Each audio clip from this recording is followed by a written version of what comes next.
आपका हमारी आध्यात्मिक यात्रा में हार्दिक स्वागत है। आप सुन रहे हैं शिव महापुराण, जो सनातन धर्म के ही अनमोल ग्रंथों में से एक है। इस श्रृंखला में हम आपके लिए ही इस दिव्य ग्रंथ के प्रत्येक अध्याय का शाश्वत पाठ प्रस्तुत करेंगे। आइए इस ज्ञान और धर्म की ही यात्रा को आरंभ करें। भगवान महादेव की महिमा और उपदेश से ही सजी इस पावन कथा के साथ ही ओम नमः शिवाय। 40वां अध्याय, शिवजी का किरात अवतार और मुख्य दैत्य पद वर्णन। नंदेश्वर बोले कि अब अर्जुन ने ही व्यास जी की बतलाई विधि से ही शिवार्चन किया। फिर एक पांव के तलवे से पृथ्वी पर मुनि के समान ही खड़े हो एकमात्र दृष्टि से सूर्य की ओर देखते हुए मंत्र जपने लगे। अबाध गति से ही सर्वोत्तम पंचधारी मंत्र जपा। फिर वह अर्जुन का ही तप तेज इतना प्रकाशित हो गया कि उससे देवता विस्मित हो गए। शिव जी के पास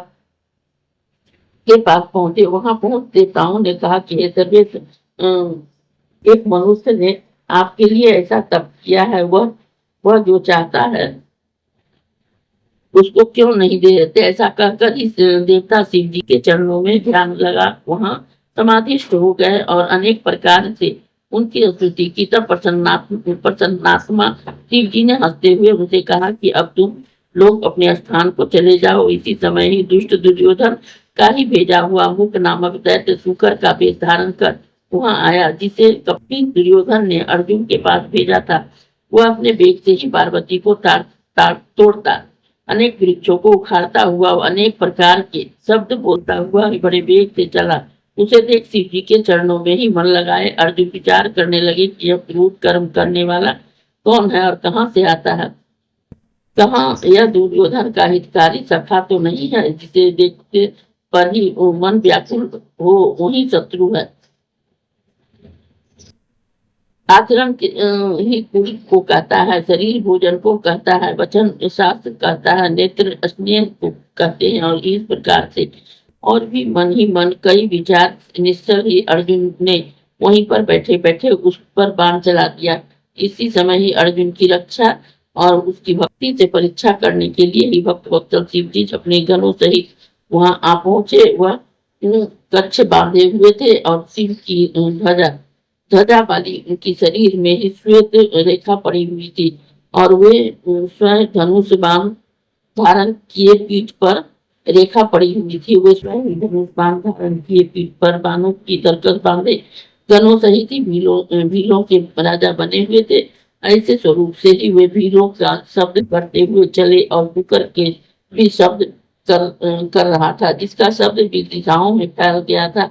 उस शब्दों से ही अर्जुन शिव जी की महानता और विचार करने लगा। उन्होंने श्री कृष्ण जी का और पुनः व्यास जी का ही उपदेश स्मरण कर ही शिव जी को शुभ कर मंगलकारी और सुखदायक समझा। उन्होंने मन ही मन शिव जी का नाम जपते हुए कहा कि शिव जी तो सभी प्रकार से दुखों के समन करता है। वे समर्थ तो जो कुछ भी करना चाहते हैं उसे कौन मिटा सकता है। लक्ष्मी चली जाए अथवा रहे, मृत्यु निकट आ जाए अथवा युगांतर में वो मनुष्य निंदा करे अथवा स्तुति, किंतु शंकर जी तो दुखों का नाश करते ही है। हमारे जैसे पुण्य और पाप होते हैं, शिव जी वैसा ही सुख और दुख देते हैं, परंतु वे इतने दयालु हैं कि भक्तों को सुख ही देते हैं, इसमें कुछ भी संदेह नहीं है।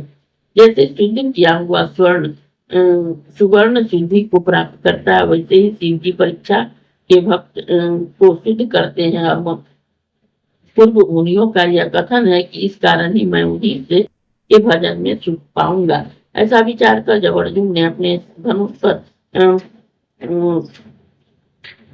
पर फिर बाण चढ़ाया तो उसी समय उस शूकर का पीछा करते हुए शिव जी भी वहां आ पहुंचे। उन्होंने दोनों के बीच में वह शूकर अद्भुत पर्वताकार दिखाई पड़ता था। अर्जुन और शिव जी के साथ ही उस पर बाण छोड़ा। शिव जी का बाण शूकर को पूंछ में और अर्जुन का बाण उसके मुख में लगा। उसके लगने से ही शूकर मूर्छित हो पृथ्वी पर गिर पड़ा। बाण उसके मुख से पार कर ही पृथ्वी में समा गया और शूकर मर गया। देवताओं ने हंसकर ध्वनि की और पुष्प बरसाए। शिव जी संतुष्ट हुए। अर्जुन को भी सुख प्राप्त हुआ। मरते समय उस दैत्य ने और भी अद्भुत रूप दिखाया, जिसे देखकर अर्जुन ने कहा कि ओह, यह तो शूकर का रूप धारण कर ही मुझे मारने ही आया है। यह तो कहो कि शिवजी ने मेरी रक्षा की है। फिर शिवासी जपते हुए अर्जुन ने वहां पर स्थित हो शिव जी की बड़ी स्तुति की और बारंबार प्रणाम किया। इस अध्याय के श्रवण हेतु आपका हृदय से धन्यवाद। हम आशा करते हैं कि शिव महापुराण की यह दिव्य कथा आपको आध्यात्मिक शांति और गहन ज्ञान प्रदान कर रही होगी। कृपया अगले अध्याय के लिए हमारे साथ जुड़े रहें और अपने सुझाव एवं भावनाएं कमेंट के माध्यम से अवश्य साझा करें। धर्म, भक्ति और ज्ञान की इस पावन यात्रा में आपका साथ हमारे लिए अत्यंत मूल्यवान है।